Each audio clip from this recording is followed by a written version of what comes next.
नमस्कार दोस्तों, अंगिरा ज्योतिष पीठ के चैनल में आप लोगों का स्वागत है।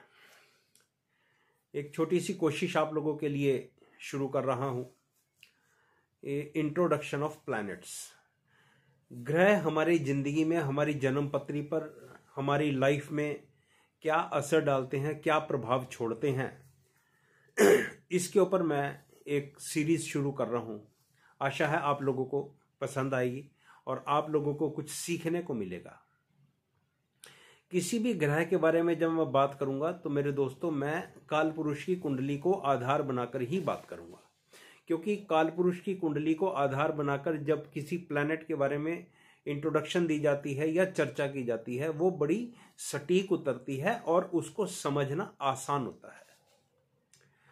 तो आज सबसे पहले हम बात करेंगे सूर्य की, कि सूर्य क्या है, किस तरह से रिजल्ट देता है और किस तरह से ये हमारी जिंदगी पर प्रभाव डालता है। ये एक मेरी कोशिश।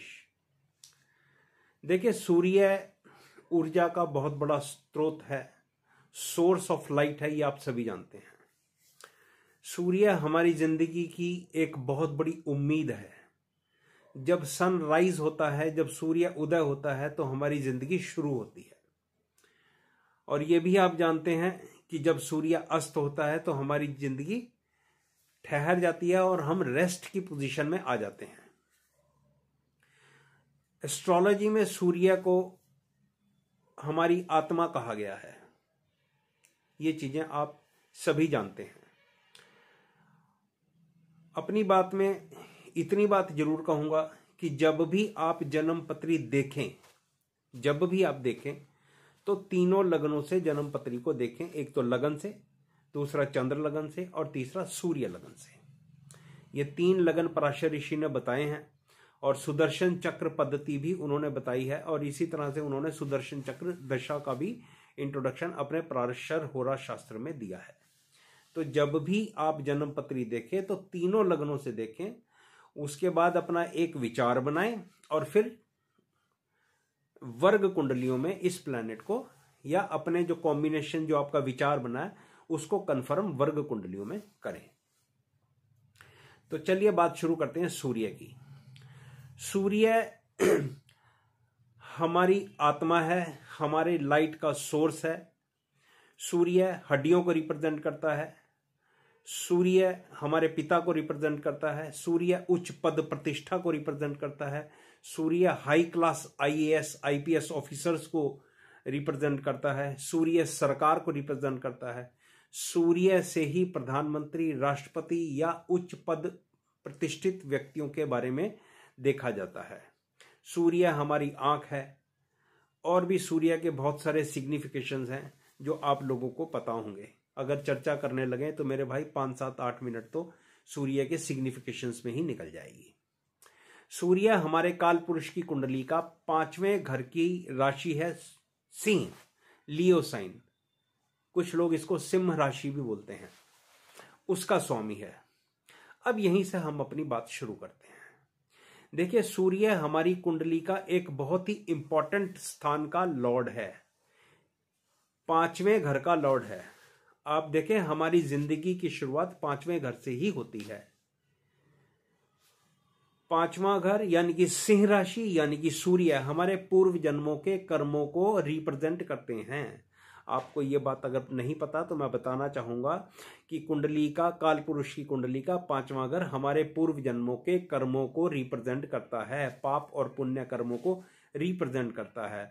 और 5वें घर में कौन सी राशि है? सूर्य की राशि है, सिंह राशि है, सिंह राशि है, लियो साइन है। बहुत इंपॉर्टेंट साइन है। सूर्य को लगन बनाकर कुंडली को देखना इसीलिए जरूरी है। सूर्य आपकी कुंडली में जिस राशि में, जिस भाव में जाकर बैठ जाता है, वहां पर एनर्जी को बढ़ा देता है। सोर्स ऑफ एनर्जी है, आप जानते हैं, सोर्स ऑफ लाइट है। उस भाव की एनर्जी को, उस भाव की लाइटों को ये बढ़ा देता है, क्योंकि ये इसकी मजबूरी है उस घर की लाइटों को, उस घर के अंदर एनर्जी को इंक्रीज करना। तो सूर्य बेशक आपकी कुंडली में नीच राशि का ही क्यों ना पड़ा हो, वहां भी सूर्य अपने अच्छे या बुरे रिजल्ट देगा। मैं तो अच्छे ही रिजल्ट कहूंगा, बुरे रिजल्ट मेरे भाई जब सूर्य खराब स्थिति में होता है तब मिलते हैं। अब इसी बात को आगे बढ़ाता हूं। मान लीजिए कि आपकी कुंडली में D1 चार्ट में सूर्य नीच राशि का है। देखिए पूरे साल में एक महीना तो आपको नीच राशि के सूर्य का मिलता ही है, अक्टूबर नवंबर का, जहां पर सूर्य अपनी तुला राशि में होता है। तो बहुत ज्यादा घबराने की जरूरत नहीं है, बहुत ज्यादा हाय तौबा करने की जरूरत नहीं है। अब आप अपने सूर्य को एनालाइज करना शुरू करो।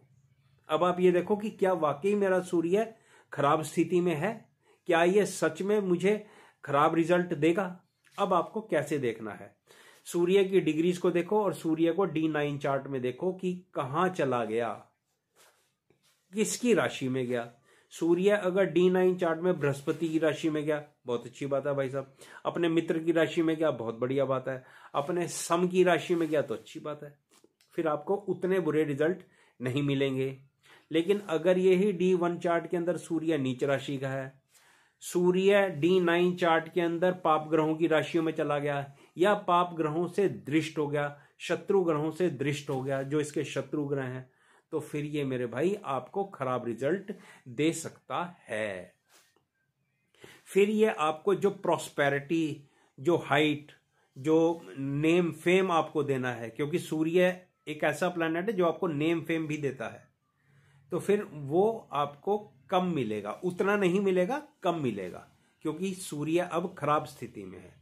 और जब सूर्य अच्छी स्थिति में होता है, नवांश चार्ट के अंदर शुभ ग्रहों की राशियों में शुभ ग्रहों से दृष्ट है, या D1 के 5th हाउस लॉर्ड या 9th हाउस लॉर्ड से दृष्ट है, तो ये D9 चार्ट में, मतलब सूर्य अगर D9 चार्ट में D1 के 5th हाउस या 9th हाउस से दृष्ट है, तो ये अपनी शुभ स्थितियां या शुभ रिजल्ट देने में कॉम्पिटेंट है।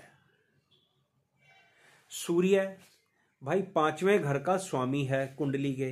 5वें घर में क्या पड़ा है मेरे भाई, मेरे दोस्तों, 5वें घर में आपकी प्रोजनी है, सिंह राशि, और सूर्य ये आपको संतान देने में भी सक्षम है। अब आप कहोगे आचार्य जी आप बड़ी बड़ी अजीब बात कर रहे हो, संतान के लिए तो शास्त्रों के अंदर बृहस्पति कहा गया है। हाँ बिल्कुल बृहस्पति कहा गया, मैं इस बात से इनकार नहीं कर रहा, लेकिन मैं अगर आप अपनी नॉलेज को और ज्यादा पॉलिश करना चाहते हो, फाइन ट्यून करना चाहते हो, किसी की प्रोजनी देख रहे हो और वहां पर संतान नहीं हो रही, तो सिंह राशि को जरूर देखो, सूर्य को जरूर देखो, और अगर संतान हो भी रही है तो भी सिंह राशि और सूर्य आपको संतान देने में कॉम्पिटेंट हैं। इसको भी देखो, इस राशि को भी एनालाइज करो, और बृहस्पति से 5वां घर भी देखो। बहुत इंपॉर्टेंट चीज बता रहा हूं आपको मैं। तो जब भी संतान देखनी हो तो आप सूर्य की राशि और सूर्य को देखो। जब भी उच्च पद प्रतिष्ठा को देखना हो तो सूर्य की राशि, 5वें घर की राशि, सिंह राशि को देखना कभी मत भूलना। कभी भी सरकारी नौकरी देखनी हो तो सिंह राशि को देखना कभी मत भूलना। जब भी सरकारी नौकरी में उच्च पद प्रतिष्ठा देखनी हो तो सिंह राशि पर अगर खराब ग्रहों का प्रभाव है तो आपको उच्च पद प्रतिष्ठा नहीं मिलेगी, ऐसी संभावना है अगर दशा भी खराब चल रही है। तो सूर्य की राशि और सूर्य पूरी कुंडली की अगर ये कहा गया है कि आत्मा है तो कुछ गलत नहीं है। तो जो मैंने सूत्र आपको बताए हैं, इन सूत्रों पर काम करो और एनालाइज करो। अगर आपका कोई क्वेश्चन हो तो मुझे कमेंट बॉक्स में लिखना, मैं आपको आंसर जरूर दूंगा। सूर्य से बनने वाले कुछ एक बहुत बेहतरीन योग हैं। मैं आपसे अच्छे योगों की बात करूंगा, खराब योगों की बात करने के लिए तो दुनिया बैठी है भाई, डराने के लिए दुनिया बैठी है। सूर्य ये कर देगा, सूर्य वो कर देगा, लेकिन सूर्य की अच्छी चीजों की तरफ भी ध्यान लगाओ। सूर्य से बनने वाले कुछ एक योगों की बात कर रहा हूं मैं। सूर्य और बृहस्पति का योग आप देखें, यह राजलक्षण योग है, बहुत ही बेहतरीन रिजल्ट देता है। अब सूर्य और बृहस्पति का योग, अगर अब ये दोनों ग्रह आपस में मित्र हैं, अगर ये दोनों ग्रह अपने मित्र की राशि में केंद्र या त्रिकोण में बैठ जाते हैं तो आप ये समझो कि आपकी लाइफ के अंदर काफी अच्छा उत्थान हो सकता है। आप लोग एक अच्छे समाज सेवक हो सकते हो, आपके घर में गाड़ी, नौकर चाकर, पैसे की कमी नहीं रहेगी, ऐसी एक संभावना जताई जा सकती है, क्योंकि ये आपकी लाइफ को राइज करने में बहुत बेहतरीन भूमिका निभाता है। सूर्य पर बृहस्पति की दृष्टि भी लगभग ऐसा ही काम करती है। सूर्य और बृहस्पति अगर एक दूसरे से केंद्र में है तो भी आपको अच्छे रिजल्ट देखने को मिलेंगे। बिल्कुल डरने की जरूरत नहीं है अगर कुंडली में सूर्य और शनि एक साथ बैठे हुए हैं तो ये एक बहुत अच्छा योग है सरकारी नौकरी को प्राप्त करने के लिए। लेकिन इनकी राशियां अच्छी होनी चाहिए और ये केंद्र त्रिकोण में होने चाहिए, D1 में, D9 में, D10 में। कारोबार के लिए आप ये 3 कुंडलियों को देखो और एनालाइज करो। सूर्य सरकार है, शनि सेवक है, सरकार का सेवक। इस तरह से ये रिजल्ट देता है। सूर्य पर शनि की दृष्टि एक अच्छा इंडिकेशन है सरकार से लाभ प्राप्त करने का। देखिए आजकल जैसे शनि कुंभ राशि में चल रहा है, तो सूर्य जब कुंभ राशि में सूर्य और शनि की युति होगी तब आप अगर किसी को ऑपरेशन के लिए डेट देते हो तो ध्यान दें, इनको दिग्बली बनाकर दें। समझ रहे हैं मेरी बात को? सूर्य को दिग्बली बना दें या सूर्य को आप लगन में बिठा दें। इस तरह से आप काम करें। मतलब जब आप काम करने लगोगे ना तो आपको रिजल्ट अपने आप मिलते रहेंगे। भाई थोड़ी माफी चाहता हूं, मेरे को बीच बीच में कफ हो रही है क्योंकि पिछले काफी दिनों से मेरे को ऐसी समस्या चल रही है और मैं अपना वीडियो 1 शॉट में बनाता हूं, मैं किसी तरह की कोई एडिटिंग नहीं करता। सूर्य और चंद्रमा, ये अमावस के आसपास इन दोनों की युति होती है। मैं ऐसा कहूंगा बिल्कुल भी डरने की जरूरत नहीं है। अगर इनके ऊपर पाप ग्रहों का प्रभाव नहीं है तो अमावस का योग बनाओ, चाहे कोई योग बनाओ, चाहे प्रतिपदा का योग हो, चाहे कुछ हो, भाई डरने की कोई बहुत ज्यादा जरूरत नहीं है। हाँ, शुभ ग्रह की दृष्टि, बृहस्पति शुक्र की दृष्टि या बुध की दृष्टि होनी जरूरी है, जिससे कि इसके जो बुरे रिजल्ट हैं वो नलिनीफाई हो जाए। सूर्य और शुक्र, ये भी आप इसको अगर कालपुरुष की कुंडली पर लगाकर चलो तो ये एक राजयोग है।